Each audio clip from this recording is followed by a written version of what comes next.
Bonjour Mickaël, nous sommes le vendredi 8 juillet 2022 et oui, pour une fois je vous fais l'analyse le vendredi juste après les marchés. Enfin là il est 4h30 sur Phoenix, donc les marchés sont fermés depuis maintenant un peu plus de 3 heures. J'avais un petit peu de temps donc j'en ai profité pour être en avance cette fois-ci. J'ai plein de choses à vous dire aujourd'hui, donc j'ai fait ma petite liste.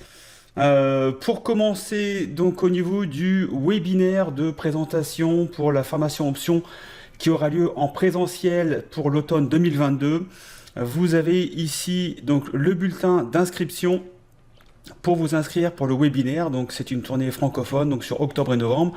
Il y aura plusieurs villes en francophonie, donc France, Belgique, Suisse, également Canada. 4 coachs pendant 4 jours pour une formation complète option. Vous pouvez cliquer ici pour vous inscrire en sachant que ça y est, nous avons déterminé la date du webinaire qui aura lieu donc le mardi 12 juillet à 21h heure de Paris. Je vous mettrai le lien du webinaire sous la vidéo, mais si vous voulez être sûr de recevoir des emails de rappel pour ne pas oublier cet événement exceptionnel, vous vous inscrivez ici en cliquant sur m'intéresse et puis comme ça vous serez dans la campagne d'emailing pour être sûr de ne pas louper ce rendez-vous, je répète, exceptionnel pour la formation option présentielle de octobre-novembre 2022. Ne manquez pas ce rendez-vous, on va vous aider à apprendre absolument tout sur cette formation option, le déroulement, ce que l'on va faire pendant ces 4 jours, etc. Vous aurez absolument toutes les informations. Je voudrais également en profiter pour remercier plusieurs personnes qui ont pris le temps de partager cet événement. Je voudrais commencer par Laetitia. Voilà, ici, donc il y a une dizaine de jours, elle m'a invité pour une interview pour présenter cette formation. Vous pouvez déjà aller voir cette interview, vous aurez déjà quelques éléments. Je voulais remercier Laetitia puisque donc, elle m'a fait le plaisir de m'accepter pour cette interview. Si vous recherchez des informations un peu différentes de ce qu'on voit habituellement sur les analyses boursières, Laetitia vous propose plein de données macro un peu différentes de ce qu'on voit habituellement, donc plein de choses à apprendre sur la chaîne YouTube de Laetitia que je vous encourage vivement à aller voir. Elle est très compétente, elle a plein de très bonnes analyses, donc je vous conseille franchement d'aller voir Laetitia. Bonne aventure. Également, je voulais remercier Fabien de Vidéo Bourse. C'est une très belle chaîne sur la bourse et sur l'économie. Fabien fait un excellent travail journalistique sur la bourse et sur l'économie. Vous avez plein de reportages sur différents modes de trading. Donc j'avais fait effectivement ici un entretien avec Fabien il y a également 2 semaines qui m'avait invité à présenter cette formation. Fabien donne plein d'informations sur différents systèmes de trading, également sur de la crypto, etc. Donc si vous cherchez de l'information diverses et variées sur tout type de trading, je vous conseille Vidéo Bourse d'aller voir Fabien. Et également, je souhaitais remercier Paul de Crypto Formation. Alors Paul, je le connais depuis maintenant 6 ans, parce qu'on a fait une formation ensemble à Montréal en 2016-2017. Donc je crois que c'est 2016 d'ailleurs. Peut-être même 2015, à voir. Et donc j'ai rencontré Paul à cette occasion, on est resté en contact. Voilà, c'est quelqu'un de super. Moi j'apprécie fortement Paul. C'est quelqu'un qui est bien dans sa tête, qui est bien dans son corps, qui est triathlète, donc voilà, donc quelqu'un qui est super sportif, qui s'est lancé dans la crypto il y a quelques années, qui a développé une très belle chaîne YouTube, quasiment 80 000 abonnés. Il a explosé dernièrement sur sa chaîne. Très bonnes analyses, c'est du factuel. Alors moi je ne traite pas beaucoup de crypto, j'en fais quasiment pas, mais c'est vrai que j'aime bien regarder ce que fait Paul, et j'ai pu remarquer quand même que dans ce qu'il disait, c'était souvent plutôt très juste, de très bonnes analyses, pareil plein d'informations super sympas à aller voir, des choses que vous ne trouvez pas ailleurs. Je suis comme ça 2-3 youtubeurs sur les cryptos. Et pour moi, il fait vraiment partie des meilleurs. Donc, si vous voulez vous lancer dans la crypto, si vous voulez vous former dans la crypto, si vous voulez apprendre la crypto, je vous conseille vivement d'aller voir Paul de Crypto Formation. En plus, je dis c'est vraiment un mec super. Enfin, moi, je le connais bien. Je m'en porte garant. Alors, je me porte pas garant pour les trades que vous allez faire en crypto-monnaie, mais sur son sérieux et son intégrité, je me porte complètement garant de Paul Lavoie, donc sur sa chaîne Paul Crypto Formation. Voilà, donc je voulais remercier ces personnes qui m'ont fait l'honneur de m'inviter sur leur chaîne ou de relier l'information. Je pense qu'il est toujours important que lorsqu'on l'on reçoit, il faut également savoir donner. Et aujourd'hui, je leur renvoie simplement ce qu'ils m'ont offert. Et donc un grand merci à eux trois de m'avoir permis de présenter cette formation option. Avant également de commencer sur les marchés, je vous avais promis un point sur la formation option, enfin sur les résultats de la formation online que nous avions fait l'année dernière. Je vous avais déjà donné ici en fin d'année donc les résultats 2021 que vous pouvez aller voir, donc une vidéo qui a été faite en début d'année sur donc la formation option et également retournement de tendance. On avait fait un peu plus de 25 000 $ de gains l'année dernière sur l'ensemble des deux formations, en sachant que sur la formation option, nous avions fait un peu plus de 10 000 € de gains, ce qui représentait 30%, en sachant qu'on était parti sur un portefeuille d'à peu près 33 000 $. Vous avez absolument tous les éléments sur la vidéo que j'ai faite. Donc maintenant, pour en revenir au bilan après le premier semestre 2022, donc voici où nous en sommes. Donc là, vous voyez que on vient de passer donc l'échéance du mois de juin. Actuellement, nous avons engrangé net dans notre poche 7 096 $. Alors sur un portefeuille donc qui est monté autour des 52-53 en début d'année, donc avec donc fin 2021, début 2022. Donc sur un portefeuille d'à peu près donc 52 000 $. Nous avons empoché aujourd'hui 7 096,93 $, en sachant qu'il reste aujourd'hui à peu près 4 367 $ de gains à aller chercher. Alors ce qu'il faut savoir, c'est que ces gains sont déjà dans notre besace, puisque quand vous vendez des contrats d'options, vous avez immédiatement la prime qui vous est acquise. Après, ce qu'il faut savoir, c'est que ce même contrat a toujours une valeur. Donc, tant que le contrat n'est pas caduc, tant qu'il n'a pas expiré, le contrat a toujours une valeur. Donc, c'est pour ça que pour l'instant, on a 4 300 $ de gains à aller chercher jusqu'à la fin de l'année en virtuel, même si cet argent il est sur notre portefeuille. Mais si jamais on devait clôturer des positions, bien sûr on devrait racheter nos positions et on n'irait peut-être pas aller chercher 4 300 $. À mon avis, on va aller chercher beaucoup plus, puisque là vous voyez que sur les mois de octobre, novembre, décembre, il n'y a pas beaucoup de contrats. J'ai 1, 2, 4, 5 contrats grand maximum. Donc ça veut dire qu'on va encore aller chercher des primes. Aujourd'hui, si le marché devait s'arrêter, etc., tout devait bien se passer jusqu'à la fin de l'année, si je ne reprenais pas de position, on ferait aujourd'hui quasiment 11 500 $ de gains sur 50 000 $ de portefeuille. Ça fait plutôt une belle performance, en sachant que le marché, lui, vient de se manger moins 25% de baisse. Ça fait plutôt une belle performance. Alors, puisque je n'ai rien à cacher, je vais vous montrer ici donc la performance à date. Donc on a un portefeuille qui fait 56 300 $. Alors pourquoi avec un portefeuille qui faisait 53 000 en début d'année, on n'a que 56 000 aujourd'hui, ce qui fait quand même malgré tout une performance de 2,44% sur un marché qui fait moins 15, moins 20%. Donc c'est plutôt une belle performance. Vous voyez également qu'il y a des grandes disparités au niveau des gains, puisque pour reprendre ce que je notais tout à l'heure, je vais noter ça, voilà. Alors, on est passé d'un plus bas ici au mois de mars à 49 500 $. On est monté sur un plus haut ici le 29 mars à 62 240 $, donc quasiment 6 000 $ de plus qu'aujourd'hui. On est rebaissé ici à 49 000 $, 0,88 le 12 mai, pour aujourd'hui être à 56 308. Alors, qu'est-ce qui explique comme ça de grandes variations de portefeuille ? C'est simplement dû à ce qu'on appelle la valeur liquidative nette, puisque quand vous avez un VIX élevé, votre portefeuille descend, même si vous ne bougez pas vos positions, le VIX fait que les contrats ont beaucoup plus de valeur. Donc si vous avez vendu un contrat à 100 $, il se peut que ce même contrat va être 120, 130, 150 $ à l'instant T, dû notamment à la volatilité qui augmente et qui augmente par la même occasion le niveau des primes. J'espère que vous me suivez. Donc ça veut dire que là, quand on a eu des forts mouvements de volatilité, à position identique, le VIX fait que on perd de la valeur liquidative nette à l'instant T. Mais voilà, donc ça, dès que le VIX revient à des niveaux un peu plus importants, on revient sur un portefeuille de 60 000. Donc je pense qu'on va, avec un VIX, on verra tout à l'heure dans l'analyse, on va vite revenir sur un portefeuille autour des 60 voire 62 000 assez rapidement. Alors, pourquoi également on n'a que 3 000 $ de gains, alors que je viens de vous annoncer un peu plus de 7 000 $ de gains, puisque je ne vous cache absolument rien, puisque ce n'est pas le but effectivement de cette chaîne. Ici, on vous montre tout. Ici, ce sont les assignations, puisque nous avons passé des contrats d'options. Avec la baisse importante que nous avons en début d'année, certains contrats d'options ont été exécutés, c'est-à-dire qu'on s'est fait assigner, et donc on a dû acheter les actions. Aujourd'hui, vous voyez qu'on a à peu près une centaine d'actions NIO en portefeuille. Il y a 400 Palantir, il y a 100 Morgan Stanley et il y a 100 Bank of America. Donc l'ensemble de ces valeurs aujourd'hui sont dans notre portefeuille. Vous voyez qu'elles sont en perte. On a aujourd'hui 4200$ de perte. Donc si vous faites le ratio entre la valeur liquidative, les primes qu'on a touchées et les pertes latentes, puisque ces valeurs sont en portefeuille, ça nous arrive à peu près à un calcul de 53-54 000$ que vous venez juste de voir sur notre portefeuille. Alors, comment on gère des assignations? Vous voyez que derrière, on revend des calls pour aller chercher des primes supplémentaires.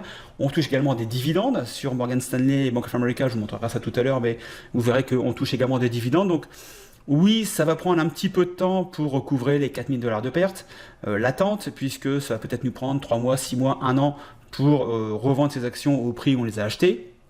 Mais de toute façon, sur la bourse, on est sur du long terme, c'est-à-dire qu'on est sur du 3, 5, 8 ans, grand minimum, donc j'ai absolument aucun souci de garder ces actions en portefeuille qui sont des bonnes sociétés, Morgan Stanley, Bank of America, NIO, Palantir, j'ai pas de souci sur leur avenir, donc oui, je vais garder ces actions quelques mois, peut-être voire plusieurs mois, peut-être 2-3 ans, je ne sais pas, on verra un peu l'évolution du marché, mais ça me permet quand même derrière d'encaisser des primes de covered call, d'encaisser également des dividendes, et puis il y a sûrement un moment donné où je revendrai ces actions au prix où je les ai vendues, donc absolument aucun problème pour faire monter le capital de 56 000 qui va bien sûr monter un peu plus. Mais vous voyez, donc moi je suis plutôt content, pour être très franc, très satisfait de cette performance de 2,44% à l'heure actuelle, alors que le marché lui fait moins 20, moins 30.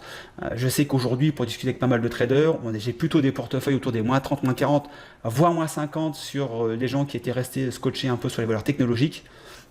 Donc faire plus de par rapport à d'autres portefeuilles qui font moins 50, je trouve que c'est plutôt une très très belle performance, ce qui vous démontre que quand le marché monte, on peut faire des belles performances avec les options, et quand le marché baisse, on peut aussi faire des performances, on peut au moins surperformer le marché avec les options, donc plutôt très très satisfait. Vous voyez que les options, ça marche.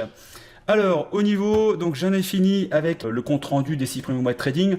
Je vous ferai bien sûr un compte rendu complet en fin d'année, puisque je pense que sincèrement, on en parlera après au niveau des macros, mais je pense que le marché risque de nous donner peut-être de bonnes surprises d'ici la fin de l'année.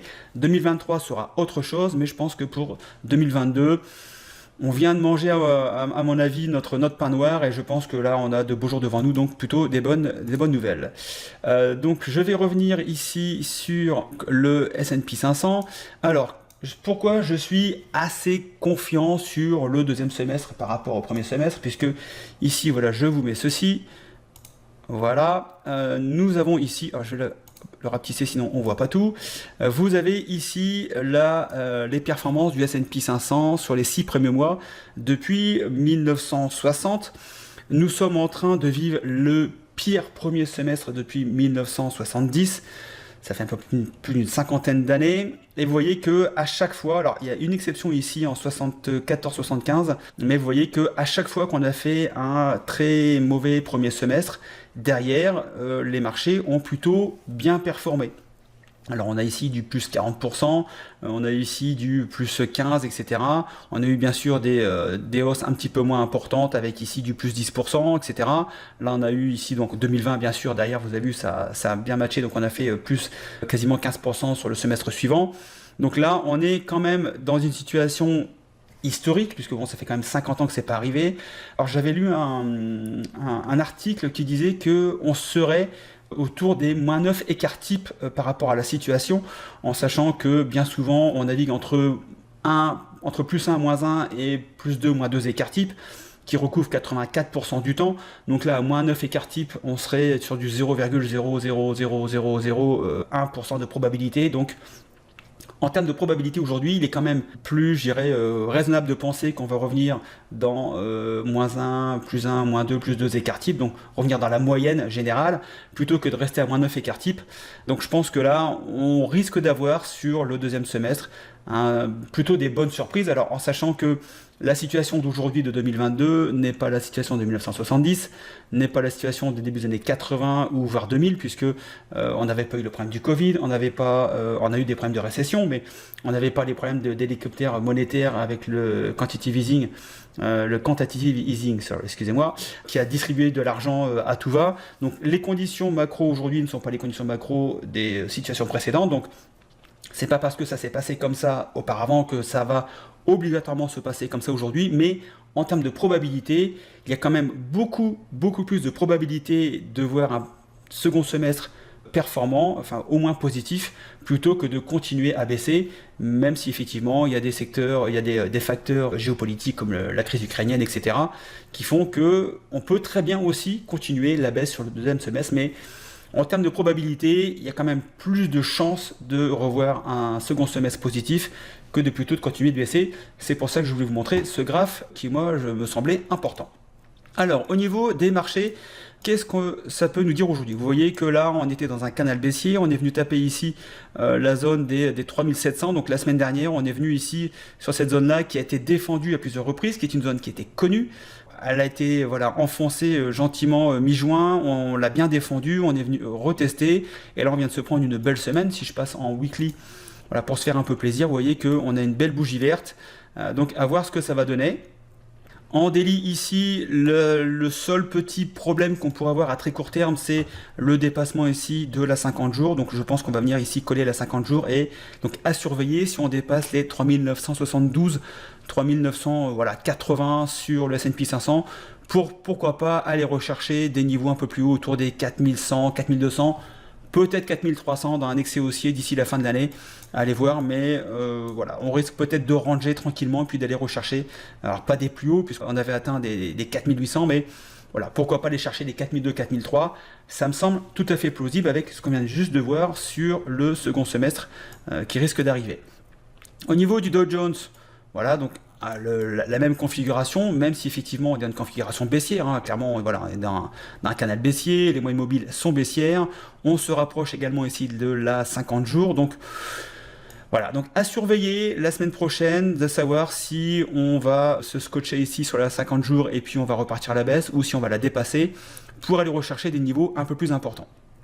Sur le QQQ, donc là, le QQQ, on a fait une belle hausse. Bon, faut dire aussi qu'on avait, si je reprends la baisse maxi, on était descendu à plus 33%. Aujourd'hui, on est quand même à moins 28% sur le Nasdaq. Ici, là, par contre, nous sommes au contact de la 50 jours, donc à surveiller en début de semaine pour savoir si on va venir casser, ici continuer cette dynamique haussière de retournement, ou si on va se faire rejeter sur cette zone de résistance. Je voulais également faire un petit tour sur le Russell 2000. Donc Russell 2000, quasiment même configuration, toujours donc, j'ai pas dessiné, mais vous voyez très bien ce canal baissier. Nous sommes également au contact de la 50 jours, donc à surveiller également. Petit tour sur le VIX pour les vendeurs d'options que nous sommes. Donc le VIX a eu un plus haut dernièrement autour des 35, donc c'était il y a maintenant un mois, c'était autour du 10-12 juin.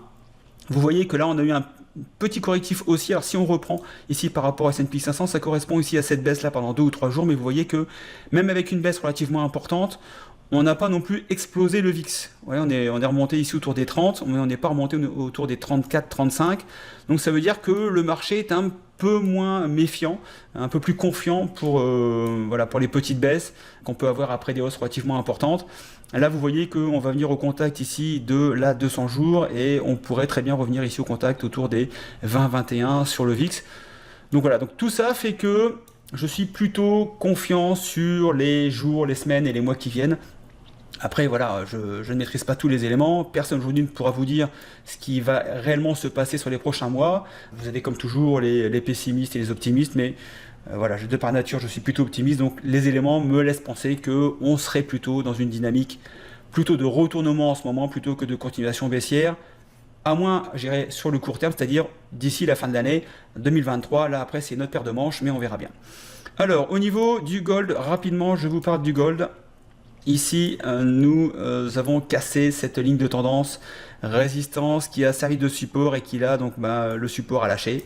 Et je pense qu'on va aller gentiment retrouver les 157 $ sur le GLD. On est actuellement à 162 $, mais on vient quand même de quasiment 180, un peu plus de 190. Donc une baisse relativement importante. Pour l'instant, l'or ne joue pas son rôle dans la récession actuelle, puisque je pense que c'est acté qu'on est en récession.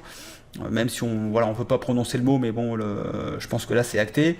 Donc voilà, à surveiller la zone des 157 si vous voulez rentrer sur l'or. Je pense qu'il est encore un petit peu tôt si vous voulez commencer à acheter de l'or, notamment en physique. SLV, voilà, SLV, donc on est venu combler ici des gaps relativement importants. Vous voyez, on avait quand même 2-3 jolis gaps qu'on est venu combler. Ici, on a la zone des 17 $ qui est également une zone qui est connue. On a 17,80. Donc là, je pense qu'on est un peu dans la même logique où on risque d'aller rechercher cette zone de tendance connue, résistance, support, qui là va jouer son rôle de support. Et après, on verra si au niveau des 17, est-ce qu'on rebondit ou est-ce qu'on casse le support pour aller chercher des plus bas, en sachant qu'au niveau des indicateurs RSI, MACD, on est plutôt en survendu, donc je serais plutôt dans une configuration de se dire, ok, on est en survendu, il y a mouvement de balancier classique, ce qui est survendu va repartir sur du surachat à terme. Donc là, on est peut-être à un bon moment pour peut-être prendre des positions sur l'argent si c'est un domaine qui vous intéresse. Pour attaquer maintenant la roue sectorielle, alors XLV, je vous en avais parlé, nous sommes ici, donc je vous avais montré il y a une quinzaine de jours la roue sectorielle et je vous avais montré que après XLE, donc le domaine de l'énergie, les secteurs qui venaient juste après au niveau de la roue sectorielle étaient XLV, XLP et XLU, donc les valeurs défensives. Vous voyez qu'ici on a fait une belle remontée au niveau de XLV puisqu'on s'est pris 10% en l'espace de à peine un mois, en l'espace de 3 semaines, donc plutôt une belle performance. Ici, nous sommes en contact de la 200 jours. Alors, on me dit souvent, oui, l'analyse graphique, ça marche pas, il n'y a que le fondamental, etc. Bon, voilà, chacun voit midi à sa porte et prêche pour sa paroisse. Moi, je vous dis qu'aujourd'hui, on a beau parler de l'analyse graphique, on dit que ça marche pas. Moi, quand je vois qu'aujourd'hui, vous avez une valeur qui s'arrête pile poil, mais vraiment quasiment au millimètre sur la 200 jours, c'est pas un hasard non plus. Si vous regardez les graphes, etc., les courbes, les moyennes mobiles, vous voyez qu'il y a quand même des choses assez surprenantes. Donc, après, c'est mon avis, c'est ma façon de trader, mais j'accorde une importance relativement importante à l'analyse graphique. Après, d'autres vont préférer l'analyse financière et ils auront également raison. Donc ici, nous sommes sur une étoile filante. Alors, on vient de se prendre 10% de hausse. Étoile filante, ça veut dire retournement potentiel de direction. Donc là, je ne serais pas surpris que si le marché devait repartir à la hausse la semaine prochaine, les valeurs dites défensives au niveau de la roue sectorielle commencent à moins performer. C'est-à-dire qu'on risque d'avoir XLV, XLP, XLU qui risquent de sous-performer par rapport à d'autres valeurs de croissance qui risquent peut-être de reprendre un peu le là après 30% de baisse. Okay, donc c'est simplement mon point de vue. Donc est-ce que ça vaut le coup de rentrer sur les valeurs santé healthcare pour l'instant? J'ai pris quelques positions sur Pfizer et sur Merck sur du long terme avec des ventes de put avec des niveaux de sécurité qui me permettent d'envisager même une baisse de quelques pourcents sans gros problème. Donc oui, je reste confiant sur du long terme sur les valeurs de santé, mais je pense qu'à très court terme, on risque d'avoir une correction. Et pourquoi pas attendre ici un retour sur la zone des 124 pour vous prendre des positions, notamment options, puis vendre des puts, etc. Enfin, faire différentes stratégies créditrices qui vous permettront de profiter d'une valeur qui, à mon avis, va performer à l'avenir et de rentrer à un plutôt bon moment. Voilà, donc ça, c'est ma façon de voir. Au niveau de XLP, donc là, c'est quand même un secteur qui a pas trop baissé par rapport à certains secteurs qu'on peut aller voir tout à l'heure. Vous voyez que depuis le début de l'année, donc on était ici. Aujourd'hui, on a qu'une baisse de 6,66%.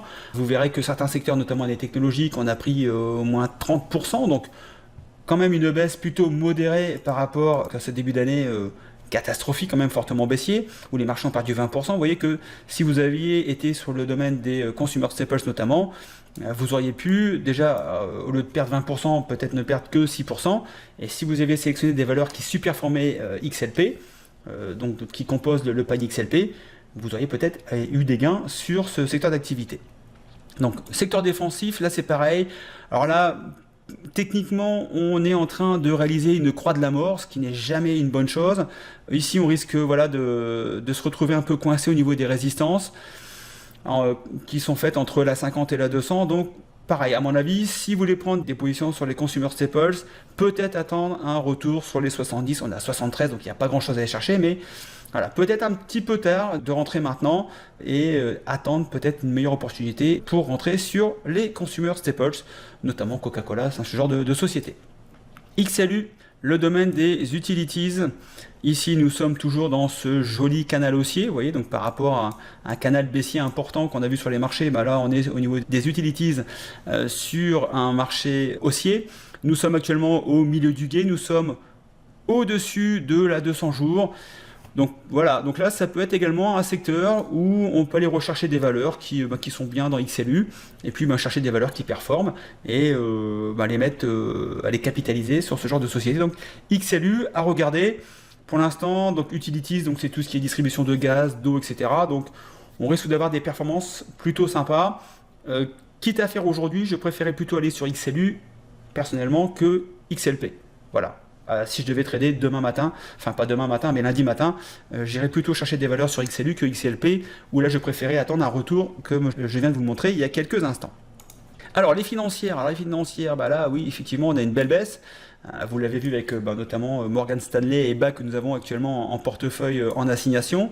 Nous sommes clairement baissiers, les moyens mobiles sont bien orientés à la baisse. Voilà, joli canal baissier également. Nous avons testé ici, nous avons aussi fermé un gap, il y avait un gap ici important depuis février 2021 donc qui a été comblé. Si les marchés devaient repartir la semaine prochaine, je pense qu'on devrait également repartir à la hausse sur les financières, ce qui me permettrait peut-être de libérer mes 2 positions bancaires que j'ai actuellement en portefeuille. Donc à voir. Pour l'instant, je ne prendrai pas de position sur XLF. Si je devais rentrer en position, j'irais privilégier d'autres secteurs qui surperforment plutôt que pour l'instant avoir ce genre de valeur en portefeuille. XLK, le domaine des technologie, là je vous voyais, donc depuis le début de l'année, moins 24%, on a quand même fait moins 30, quasiment moins 31%. Aujourd'hui on est sur une baisse à date de moins 25%, on était à moins 6% sur XLP, donc vous voyez qu'il valait mieux être sur XLP que sur XLK.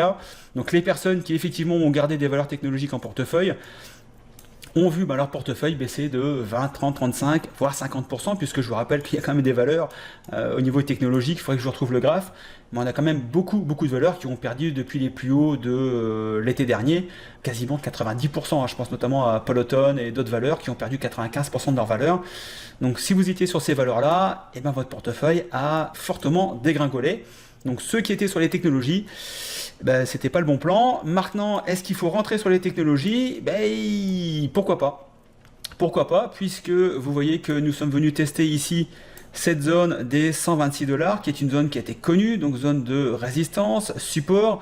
Là, on est venu retester cette zone de support. Donc voilà, on n'est pas à 2 $ près pour déterminer une zone de support. Là, moi j'attendrai effectivement le débordement des 135 $, voir si le second semestre nous donne un petit peu plus de journées vertes que de journées rouges. Et sur ces valeurs de croissance là, pourquoi pas revenir après effectivement des décotes de 20, 30, 40, 50, 60, voire 80%.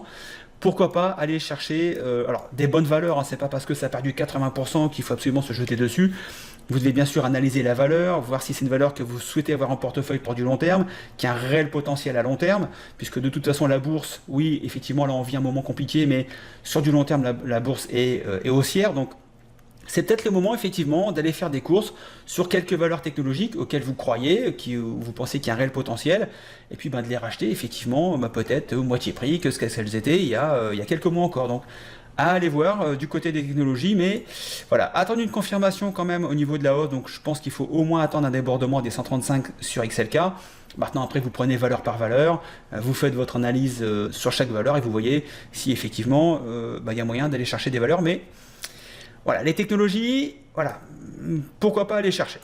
XLB, le domaine des materials, là clairement c'est un secteur qui a également fortement baissé puisque l'inflation des prix au niveau des matières premières a fait que ça a plombé le résultat de pas mal de sociétés, même si elles ont passé des hausses, elles n'ont pas pu répercuter l'ensemble des hausses, donc automatiquement sur les marges qui en ont pâti, et qui dit baisse de marge dit également baisse de rentabilité, et ça se ressent dans le cours des bourses. Donc de ces valeurs, nous avons perdu actuellement quasiment 20%, 19,91 au moment où je vous parle, par rapport donc au plus haut ici de début janvier. Nous sommes en train de tester ici une zone connue également, donc de résistance, support, qui a été testée à plusieurs reprises. Donc la zone des 73 est connue, 72-73 est connue. Voilà, si le marché devait se détendre, pourquoi pas aller voir quelques valeurs sur le domaine des materials et puis sélectionner des belles sociétés et puis rentrer sur des valeurs qui auraient perdu 25-30%. Voilà, et peut-être pas mettre tout sur le domaine des materials, mais voilà, aller piquer peut-être une technologie, une materials, et puis mettre ça en portefeuille pour du long terme. XLY, alors là sur XLY je serais un peu, même si on vient de tester ici cette zone des 140, je pense que c'est un secteur qui, si effectivement la récession devait continuer et la baisse devait continuer, je pense que c'est un secteur qui devrait déguster un peu plus. D'ailleurs la preuve c'est qu'aujourd'hui il fait quand même encore à date aujourd'hui moins 32%, en sachant qu'il a fait un plus bas, si je reprends ici, à moins 37%, donc on a regagné que 5%, alors que vous avez vu que certains secteurs ont regagné beaucoup plus. Donc si vous avez des billes à mettre, peut-être que XLY aujourd'hui, c'est peut-être pas le meilleur secteur pour aller chercher de la performance. C'est un secteur qui, je vous le répète, si l'inflation devait continuer d'augmenter et les conditions macro se détérioraient, je pense que c'est parmi les secteurs qui devraient déguster le plus. Donc il y a d'autres secteurs à aller plutôt que XLY, d'après moi. Après, vous faites comme vous voulez. Le domaine industriel, je ferai un peu le même constat que XLY que je viens de vous présenter. Là, ici, on avait donc une zone connue autour des 90$. On l'a bien percé, on est venu à 84$, donc on a perdu 5-6%.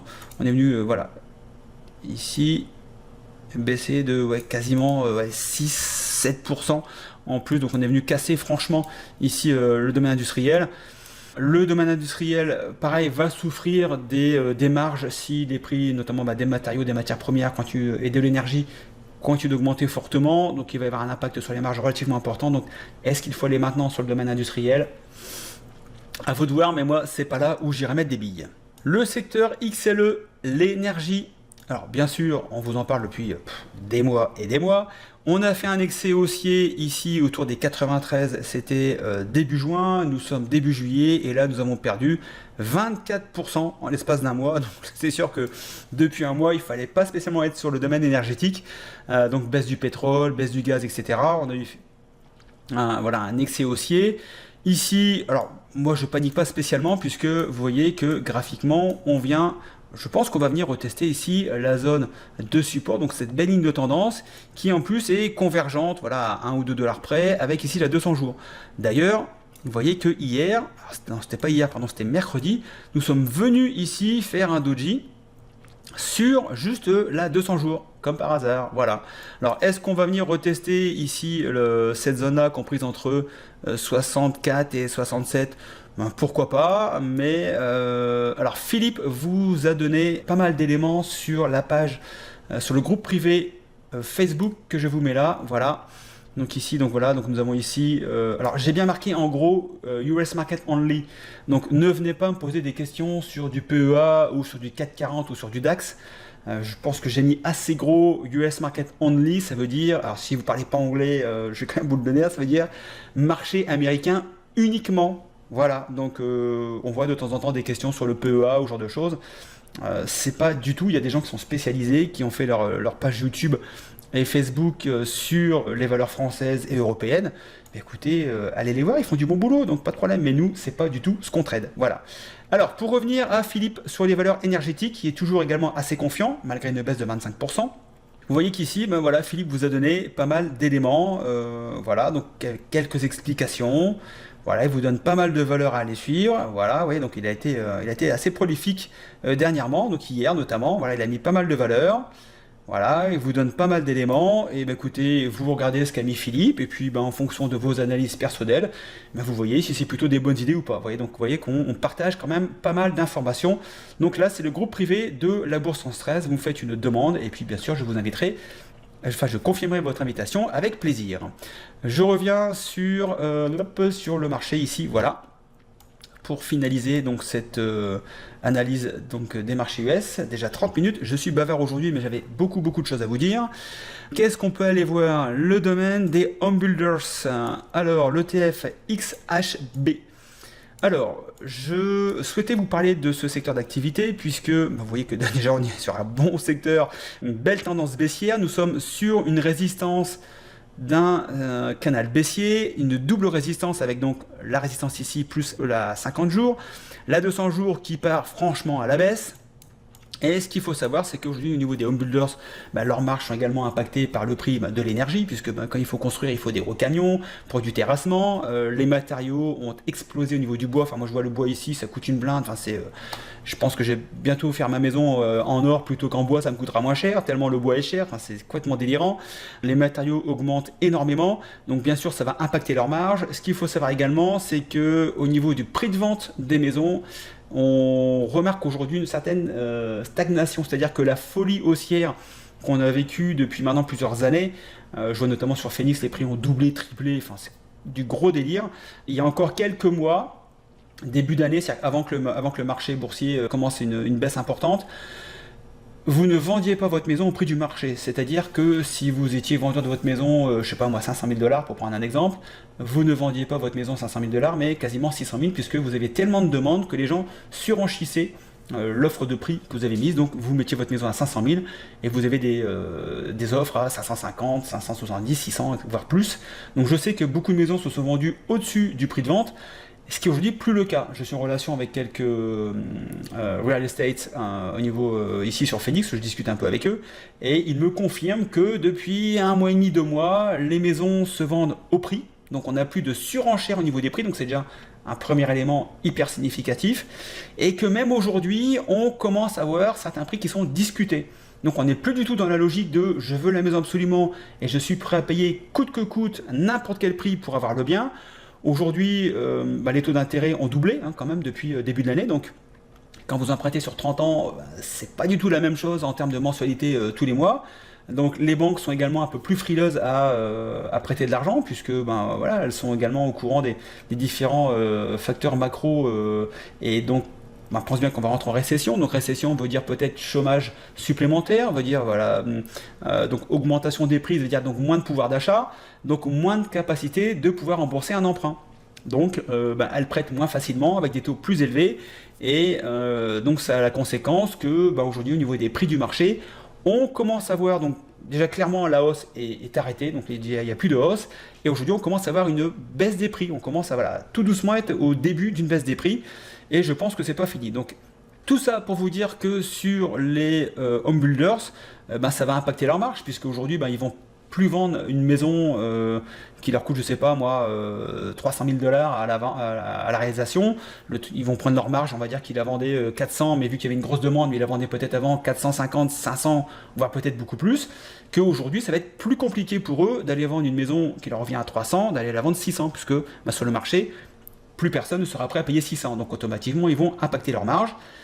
Et XHB, à mon avis, est plus à shorter que si vous êtes adepte du short et que vous cherchez à prolonger une baisse actuelle cumulée avec une baisse qu'on pourrait avoir d'ici quelques mois.